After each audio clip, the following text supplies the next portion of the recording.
mutima wanjye himbaza Uwiteka, ntiwibagirwe ineza yakugiriye. Mutima wanjye himbaza Uwiteka, mwabindimo mwese mumuhimbaze. Mutima wanjye himbaza Uwiteka, ntiwibagirwe ineza yakugiriye. Nimubabarire ibyaha byanjye, agakiza indwara zanjye zose, anyambika imbabazi nyikama. Turashima Imana kuri iki cyumweru tariki 4 kwezi kwa 10 2020. Turizera ko Imana ikomeza kubagira neza, umugisha w'Imana, ineza y'Imana bikomeze kuzura mu buzima bwanyu, kandi mukomeze kuvuga neza mu buntu bw'Imana. Rero turayifuriza gukomeza gutera imbere mu by'umwuka, abari ko munatera imbere no mu buzima muri rusange. Uyu munsi rero tujya dusangira ijambo ry'Imana kuri iki cyumweru, tukaba dufite ijambo ry'Imana twizera yuko riri bubakomeze mu kwizera kwanyu, kandi rigatuma mukomeza gukura mu kwizera kandi mu kuzura ibyiringiro muri Kristo, kuko Imana yacu niyo kwizerwa no gukora ibyo yasezeranye izabikora. Umutwe rero w'ijambo ry'Imana uravuga uti, ese hari ineza wagiriwe? Icyo ni ikibazo. Ese mu buzima bwawe hari ineza wagiriwe? Icyo kibazo rero gifite impamvu yacyo, kubera yuko umwana w'umuntu kenshi akunda kwibagirwa, ntakunda kwibuka. Ashobora kwibuka ibibi kurusha kwibuka ibyiza yabayemo. Rero uyu mutwe w'ijambo ngo, ese hari ineza wagiriwe mu buzima bwawe? Iyo usubije amaso inyuma mu buzima bwawe bwose kugeza uno munsi, ese hari ibihe ushobora kubonamo ineza wagiriwe? Ineza ni ukuvuga iki?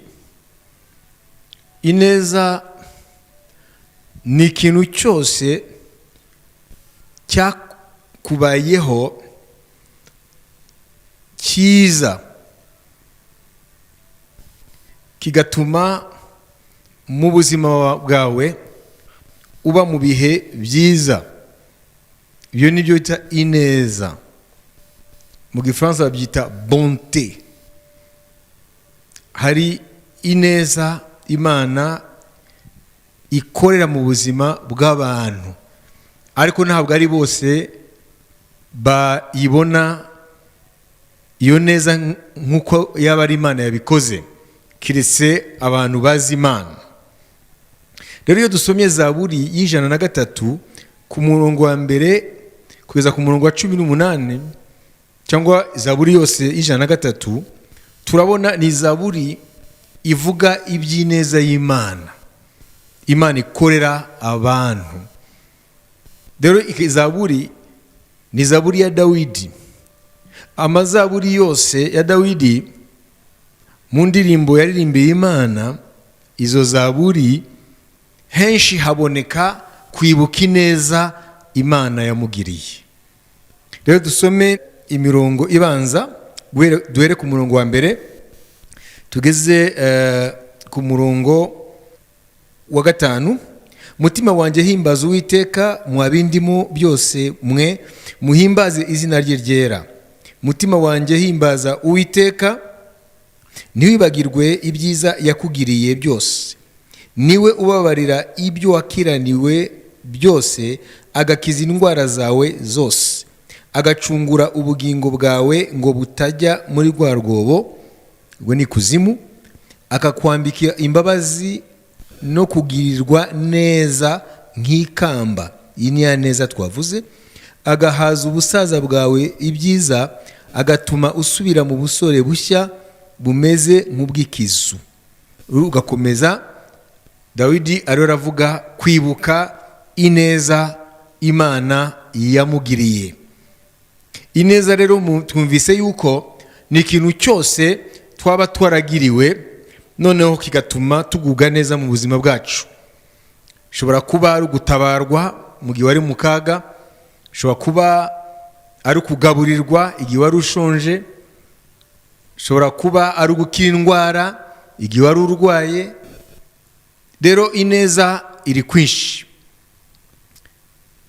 Ineza murumva ko ikinyuranyo ni inabi. Rero hano Dawidi yibanze cyane ku byerekeye kwibuka ineza Imana yamugiriye. Rero kubw'ibyo turashaka kwiga ku mugabo yitwa Yakobo, ariwe yaje kwitwa Isirayeli. Iyo dusomye mu gitabo cy'Itangiriro ibice 35 uhereye ku murongo wa mbere ukageza ku murongo wa 7, turasoma ibi bikurikira.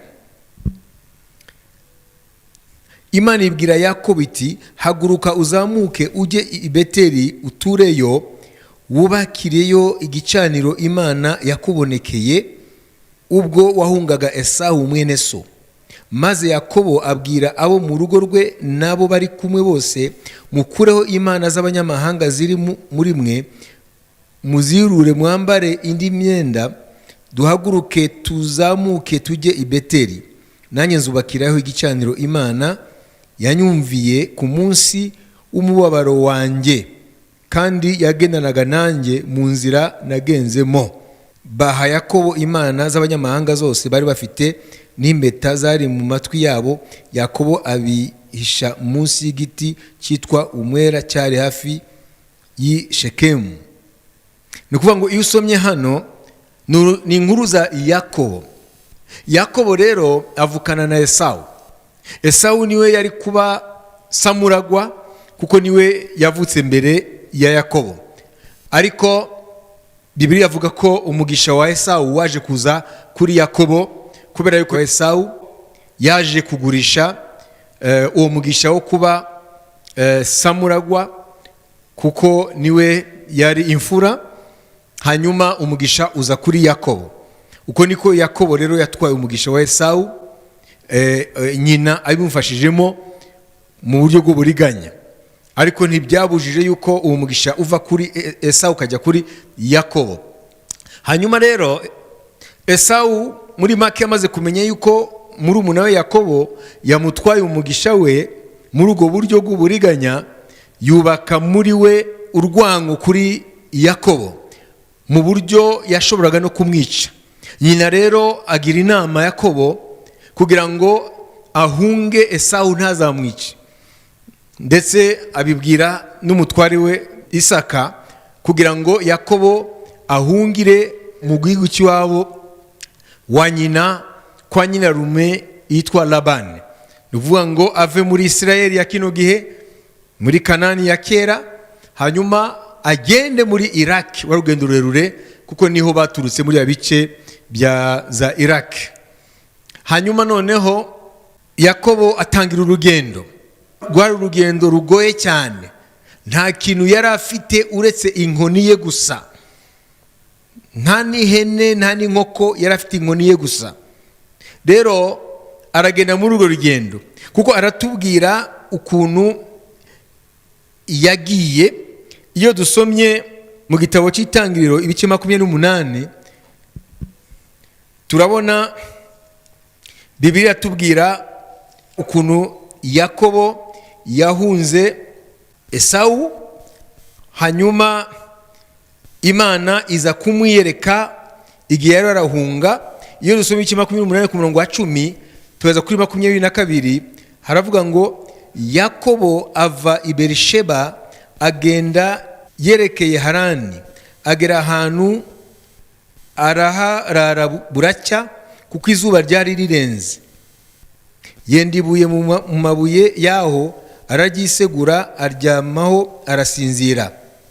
Ararota abona urwego rushinzwe hasi rugeza umutwe mu ijuru, abamarayika b'Imana baruzamukiraho barumanukiraho, kandi Uwiteka yari ahagaze hejuru yarwo aramubwira ati nduwiteka imana ya sogokuru Aburahamu, imana ya Isaka, iki gihugu uryamyeho nzakiguha ubwawe n'urubyaro rwawe.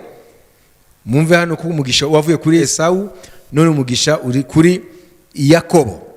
Noneho Imana ikomeza kuvuga ngo urubyaro rwawe ruzahwana n'umukungugu wo hasi, uzakwira iburengerazuba n'iburasirazuba n'ikasikazi n'ikusi, kandi muri wowe nimo urubyaro rwawe nimo imiryango yose yo mu isi izahabwa umugisha. Dore ndi kumwe nawe, nzakurinda aho uzajya hose, kandi nzakugarura muri iki gihugu, kuko ntazagusiga ntarakora ibyo nkubwiye. Hanyuma biratubwira ngo Yakobo akangutse hari ibyo yavuze. Iyo usomye hariya rero ku murongo wa 19 ngo aho hantu ahita Beteli, ariko mbere uwo mudugudu witwaga Luzi. Yakobo hari amagambo yavuze naya. Yakobo ahiga umuhigo ati, aha ni muri Itangiriro 28 ku murongo wa 20.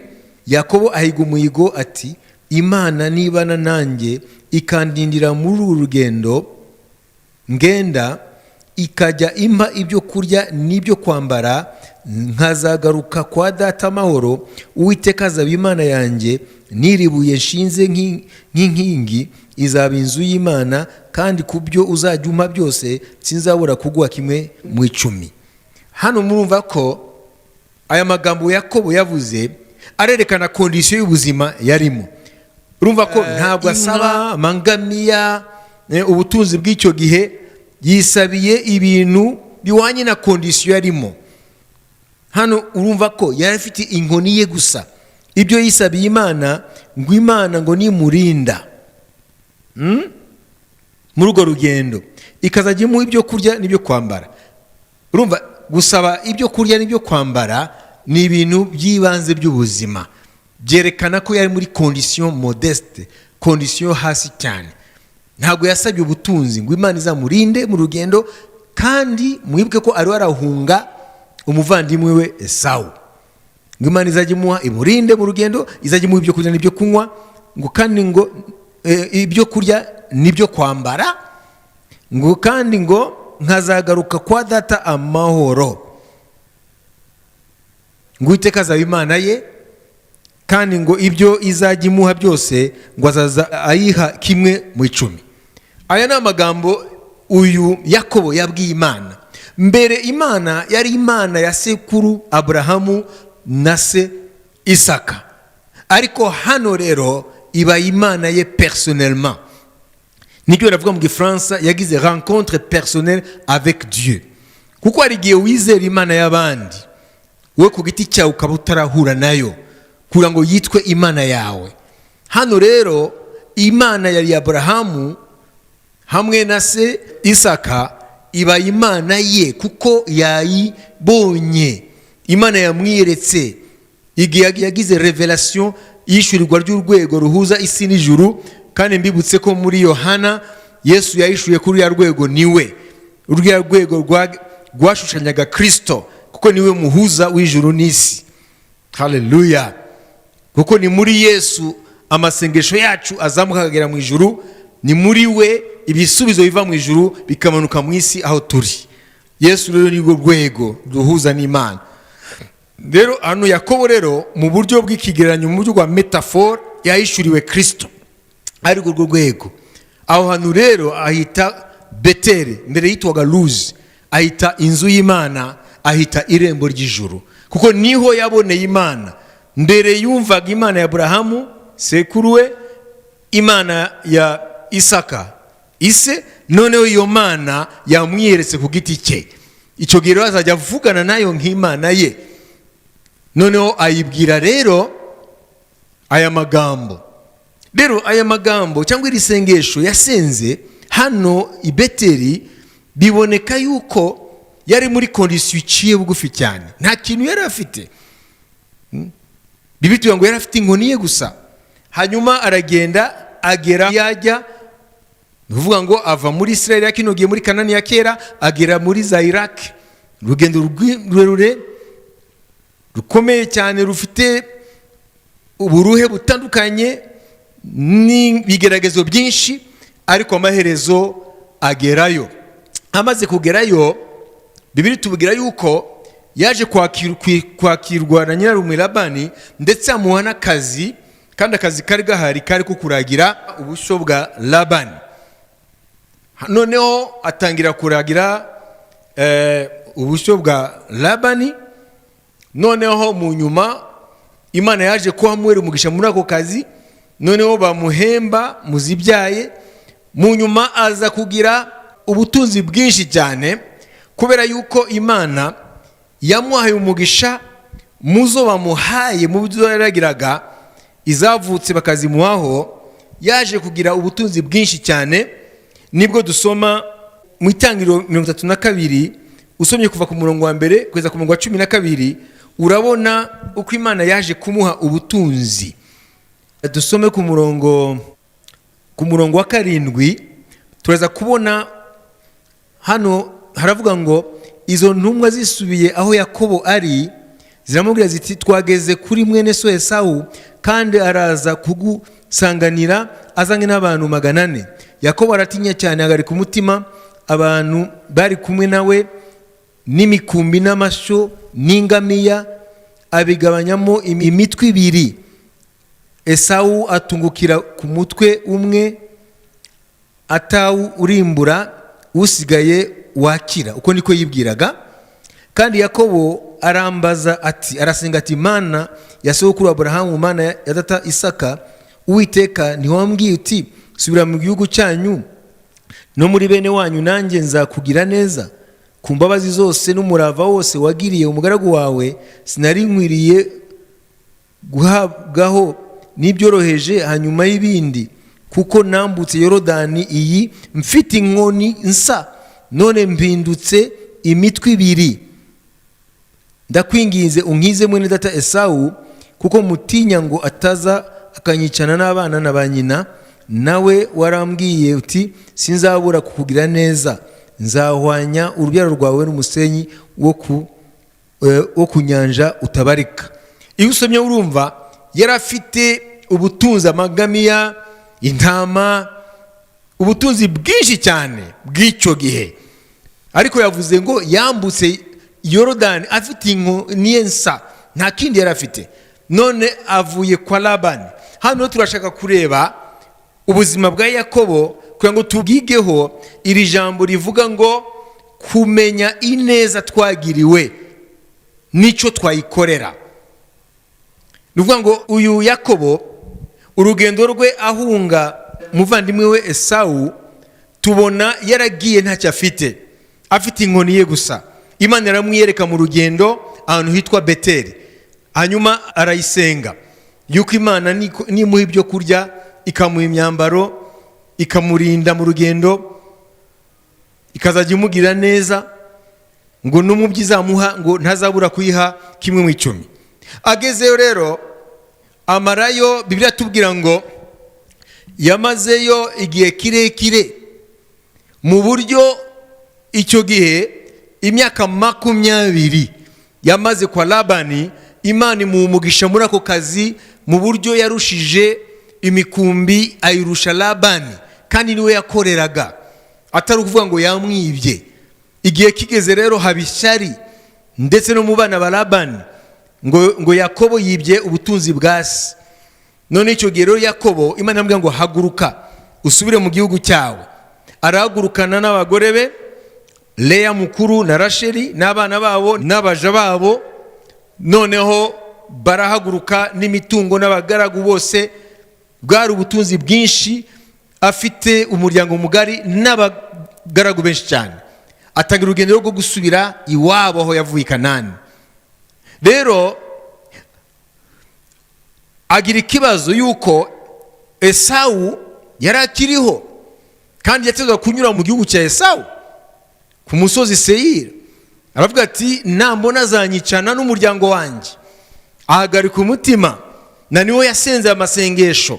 Amaze gutuma abagaragu be, yafashe ubutunzi bwe, ayo mashyo ye ayagabanya imirwi, none kugira ngo bamwe bagende imbere, haba intera hagati. Itsinda rya mbere rijyanye n'amatungo, hanyuma n'ijya kabiri gutyo, wazaza inyuma n'abagore n'abana. Noneho amaze kubona yuko abagaragu yatumye kuri Esawu kugira ngo amugushe neza, amutuye n'ubutunzi bwinshi. Iyo usomye hari amangamiya, ihene, intama, ibintu byinshi cyane kugira ngo azamugereho umujinya wa Esawu wacubye. Ariko bagarutse bamubwira ati ahubwo Esawu yamenye kuri mu nzira baraza n'abantu be, agira ubwoba. Ariko Imana yari yamaze guhindura umutima wa Esawu mu buryo nta nzika yaragifite, ahubwo yari afite igishika cyo kubona umuvandimwe we. Ariko Yakobo ntiyabimenya, niyo mpamvu yasenze ngo Imana imukize Esawu. Rero hano turabona yuko agarutse rero asubiye mu gihugu cye, Imana hari ibyo yamubwiye. Yaramubwiye ngo uzagende i Beteli hariya nyine nakwiyeretse ubwa mbere, wubakeho igicaniro cy'Imana yakwiyeretse aho.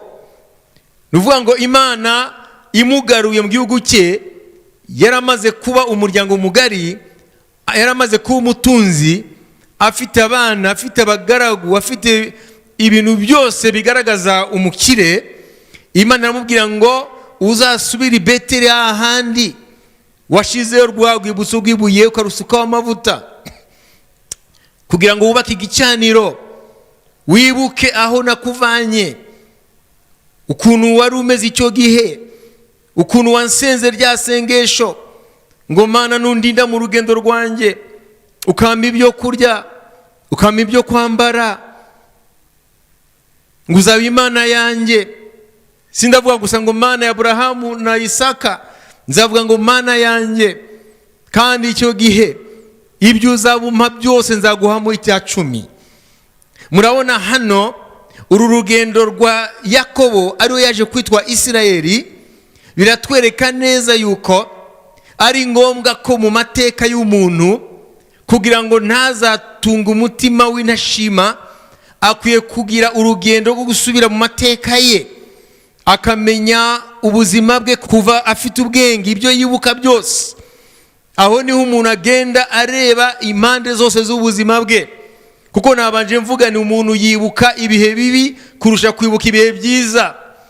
Na niyo mpamvu iyo umuntu adafata umwanya bwo gusubira mu mateka ye, aho yanyuze, ibyo yabayemo, ibihe bitandukanye byaranze ubuzima bwe, ntashobora kumenya neza ineza yagiriwe. Hano rero inkuru za Yakobo ariwe Isirayeli tubifate mu buryo bw'ubuzima bwacu, yuko kuva Kanani ahungira kwa nyirarume Labani mu gihugu cya Iraq ya kino gihe, ubifate nk'ubuzima bwawe bwose.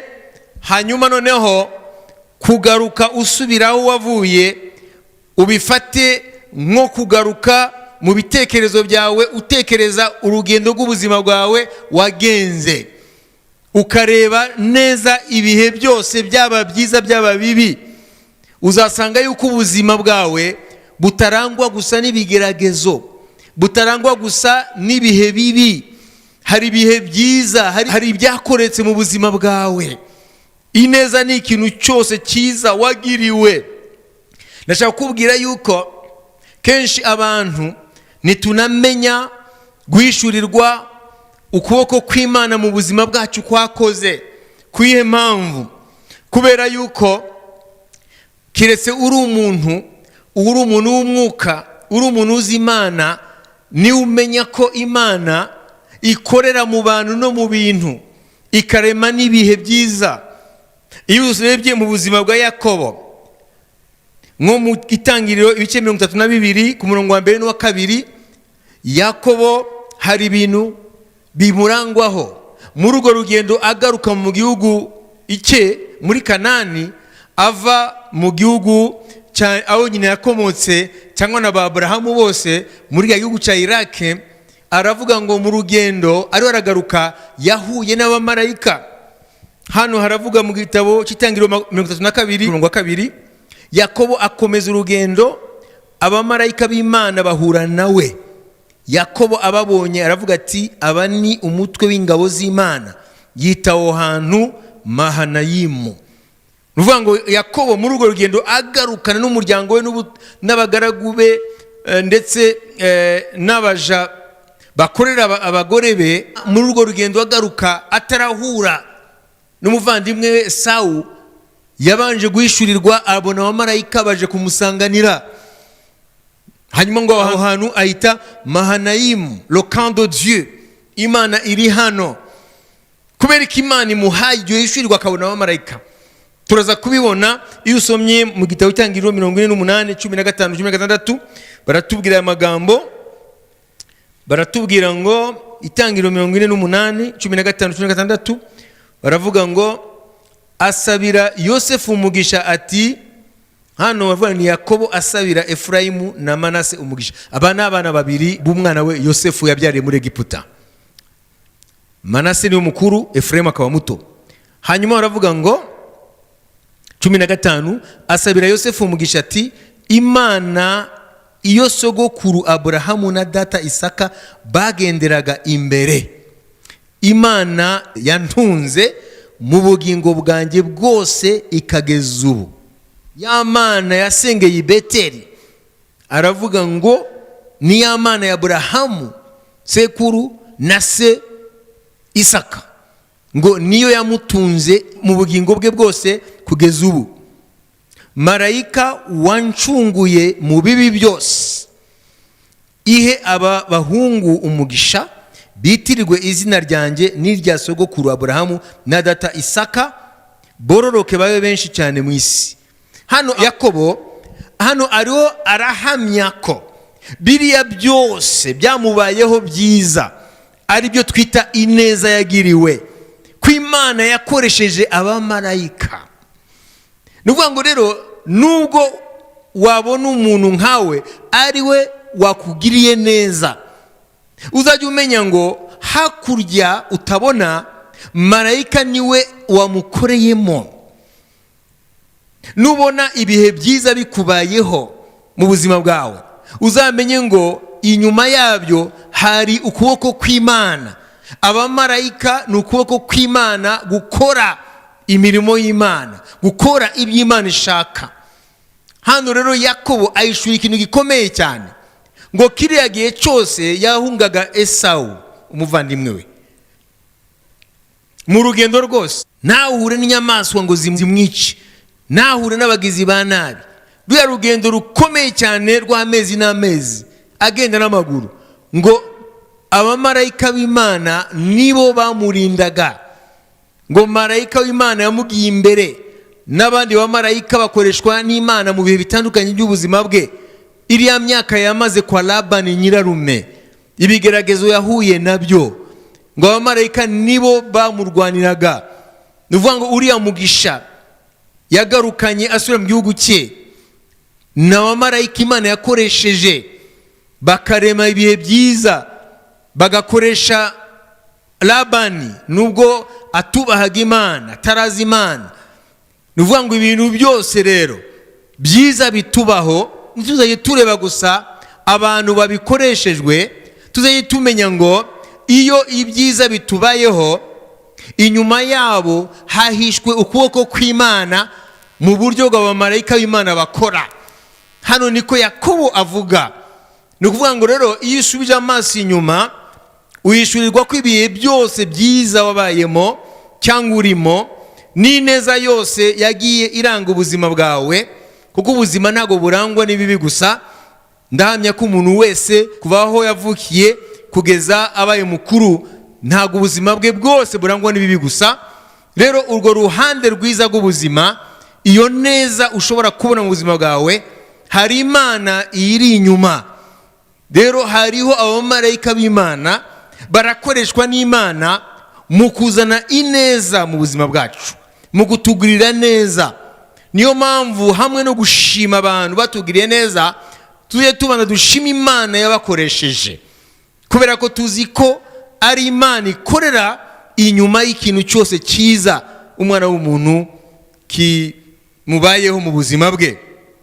None rero uru rugendo rwa Yakobo rutubere uno munsi igihe cyiza cyo gukora urugendo natwe dusubira inyuma mu mateka yacu, nk'uko Imana yamubwiye ngo subira aho waturutse kandi ugende hariya nyine twavuganiye umunsi wa mbere, hariya nakwiyeretse i Beteli, hariya wansenze, hariya wakoze wahize umuhigo, ngo ninguha ibyo kurya n'ibyo kwambara, nkakurinda mu rugendo rwawe, nkazajya nkubwirira neza, ngo nzaba Imana yawe, kandi ngo nawe mu byo nzakubwira byose uzajya umwa kimwe mu 10. Ibyo ni ibyerekana ko Imana isaba umwana w'umuntu gukora urugendo rwo gusubira inyuma mu mateka ye, kugira ngo agende abona ineza yagiriwe, ineza iranga ibice runaka by'amateka yawe.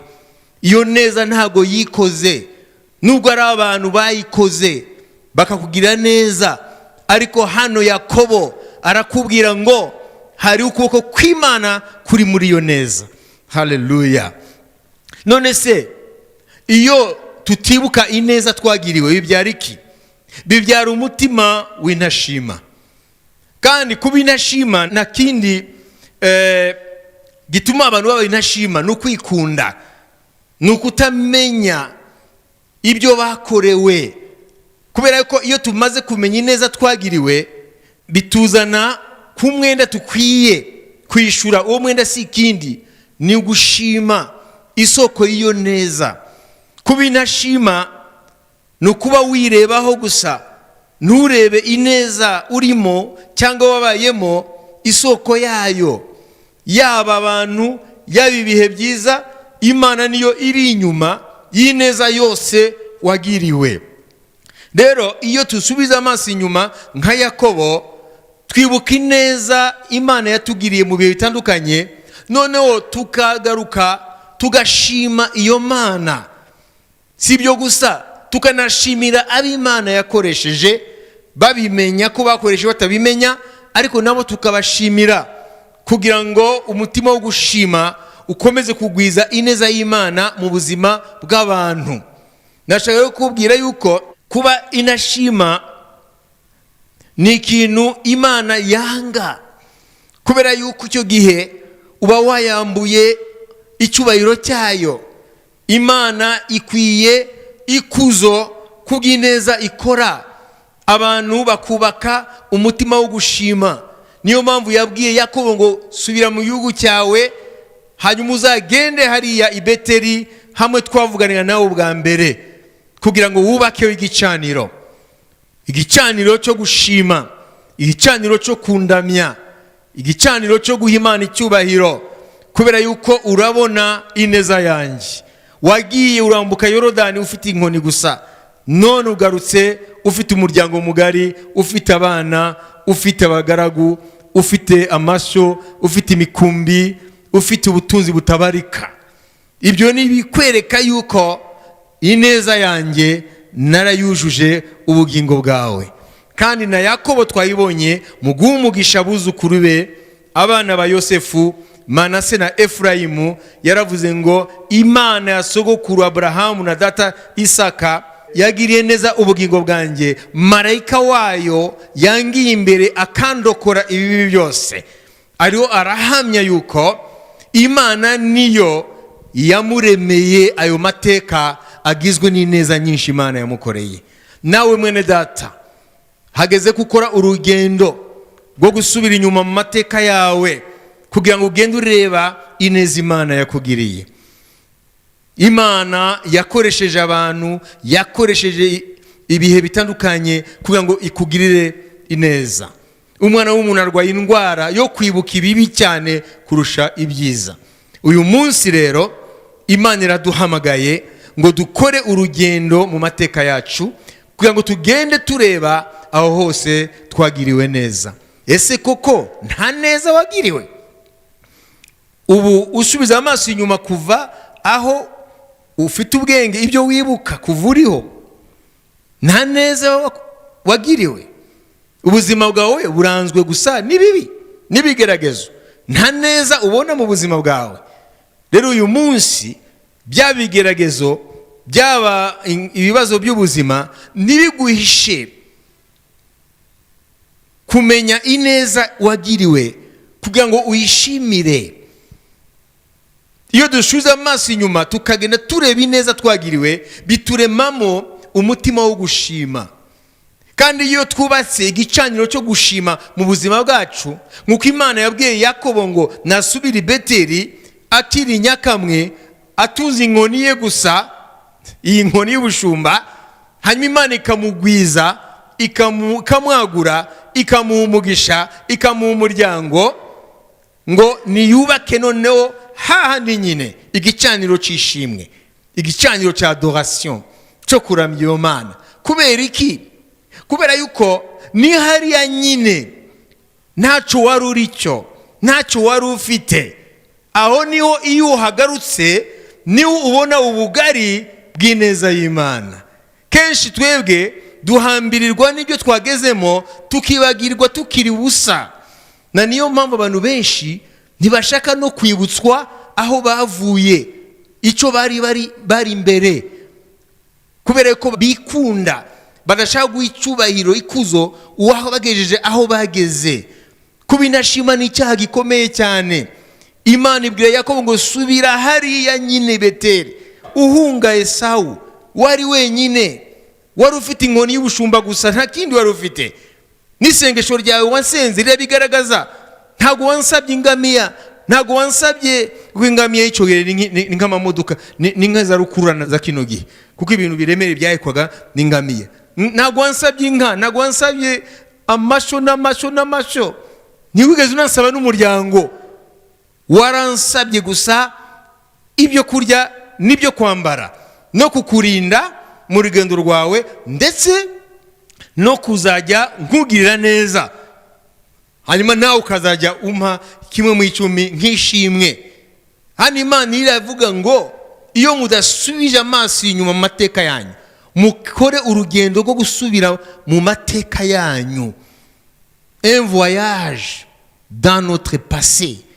Ntago mushobora kumenya ibyo nakoze mu buzima bwanyu, kuko abantu benshi bashaka ko abantu bababona mu buhangange barimo, abantu bababona mu butunzi bahagazemo, mu bwenge bahagazemo, mu madiplome bagezeho, bagahisha background, icyo abongereza bita background. Bagashaka ko abantu batagenda kumenya aho baturutse, ko bavuye hasi cyane. Cyo ni icyaha gikomeye cyane n'ubwirasi budafite ishingiro. Imana ishaka yuko dusubira mu rugendo rwacu twagiranye nayo, tukareba aho Imana yatuvanye, kugira ngo tugende duhishurirwa ukuboko kwayo. Kuriya muntu n'Imana yamukoresheje kiriya gihe, biriya bihe byiza byambayeho n'Imana yabiremye.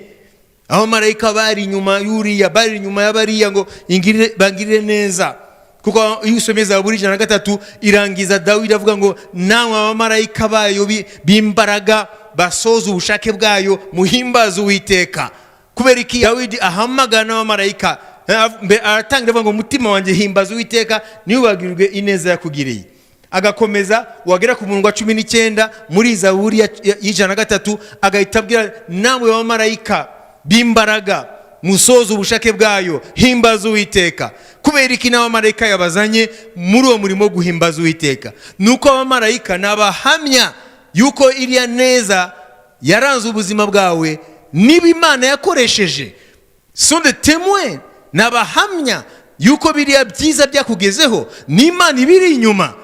Rero kuko arabahamya bineza Imana igirira abantu, niyo mpamvu Dawidi mu mwuka wera abahamagaye nabo ngo bahimbaze Imana yabikoze. Niyo mpamvu Dawidi ababwira muri Zaburi 103 abatangira avuga ngo umutima wanjye himbaza Uwiteka. Uwo n'umwana w'umuntu akwiye guhimbaza Uwiteka kubw'ineza yamugiriye. Ariko akarangiza noneho abwira ngo namwe abamarayika b'imbaraga muhimbaze Imana, mwebwe musoza ubushake bwayo, kubera ko murabahamya bineza Imana igirira abana b'abantu. Rero namwe muri position yo guhimbaza iyo Mana yabikoze. Rero mu buzima bwacu rero hari ineza bihe bitandukanye Imana yatugiriye. Dufite umwenda wo kuyiha amashimwe, dufite umwenda wo gushima w'Imana yakoresheje. Bo ntago tubaramya, kushima Imana kuri kanaka bakana Imana yakoresheje. ariko ishimwe rya mbere ikuzo rihabwa Imana kuko niyo iri inyuma y'ineza twagiriye mu buzima bwacu. Rero iyo usomye kandi muri iyi Zaburi ku murongo wa 19 ukamanuka, mbere ko Dawidi yabwira abamarayika ngo bahimbaze Uwiteka, hari ibyo Dawidi avuga. Kadusome vuba twihuta mu kusoza. Dawidi aravuga ngo 103 Izaburi twahereyeho kuri 19 ngo Uwiteka yakomeje intebe ye mu ijuru, ubwami bwe butegeka byose. Kubera ko Dawidi avuze amaze kuvuga ngo umutima wanjye himbaza Uwiteka, none kuri 19 ngo Uwiteka yashize intebe ye mu ijuru, ngo ariko ubwami bwe butegeka byose. Bivuga ngo Imana ikoresha byose ngo ikuzanire ineza. Hanyuma rero kuri 20 atangira kubwira abamarayika, muhimbaze Uwiteka mwabamarayika be mwe, mwabanyambaraga nyinshi mwe basoza itegeko rye. Agakomeza rero abivuga. Murumva ko 19 avuze ko intebe y'Imana nubwo iri mu ijuru ariko ubwami bwe buri hose. Bivuga ngo byose Imana irabikoresha ikugirire neza wowe mwana w'umuntu. Hanyuma rero mu isi utabona ikoresha abamarayika muri yo neza kugira ngo ikugereho. Uyu munsi rero Imana irakubwira ngo ibiriho byose, ibyo ubona n'ibyo utabona, Imana irabikoresha igihe cyose hari neza yakugezeho. Dufite umwenda rero wo gusubiza amaso inyuma mu mateka yacu kugira ngo tuzirikane neza Imana yatugiriye, ntitube inashima. Narangiza mbabwira ko Mwuka Wera yavuze bimwe mu bintu bizaranga abantu bo mu gihe cyerezo ariyo minsi turimo.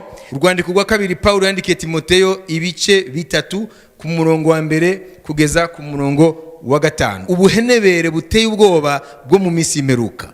Umenye yuko mu minsi y'imperuka hazaza ibihe birushya, kuko abantu bazaba bikunda, bakunda impiya, birarira, bibona, batukana, batumvira ababyeyi babo, indashima.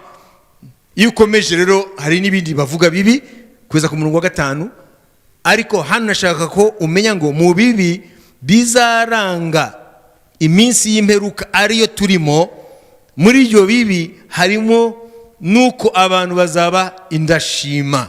Kubera iki abantu bari indashima muri kino gihe?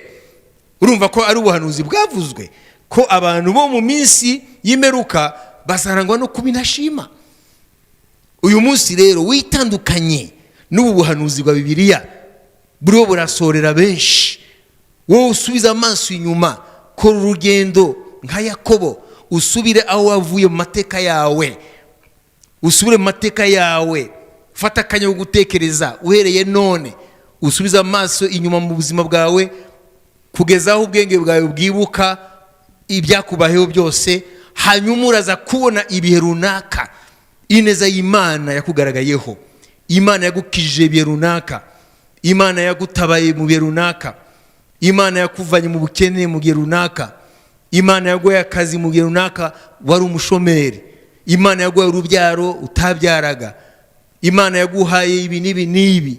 Ineza y'Imana iri kwinshi, ariko numara gukora urwo rugendo rwo gusubira inyuma mateka yawe, noneho utangire rero witandukanye n'umudayimoni wo kuba indashima. Utangire wubake igicaniro i Beteli hawe, uvuga ngo hari ahantu Imana yahuye nawe, hari ahantu ukiri muto cyane, hari ahantu utaramenya kuzaba icyo uri cyo uno munsi. Ineza y'Imana yose iyo ushobora kwibuka, none wubake wera, none wubake igicaniro cyo gushima Imana ku neza yakugiriye. Icyo ni cyo Imana uyu munsi itegetse ubwoko bwayo, kugira ngo tukire umwuka wo muri iki gihe cy'imperuka, wo muri iyi minsi y'imperuka irangwa n'ibibi byinshi, harimo no kuba indashima. Ngo mu bihe by'imperuka abantu bazaba indashima. Uyu munsi Imana iravuze ngo hari umwenda abantu bamfitiye, hari umwenda wo gushima neza nabagiriye. Uyu munsi rero dutangire urugendo rwo gusubiza amaso inyuma mu mateka yacu kugira ngo twitungire umutima wo gushima.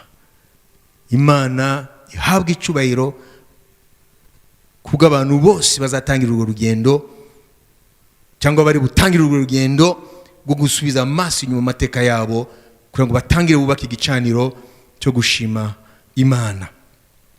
Imana yabaremye yego, Imana yatumye babaho, ariko kandi Imana yabanye nabo kugeza none mu bihe bitandukanye, bikagaragarira ku neza yagiye ibagirira mu buzima bwabo.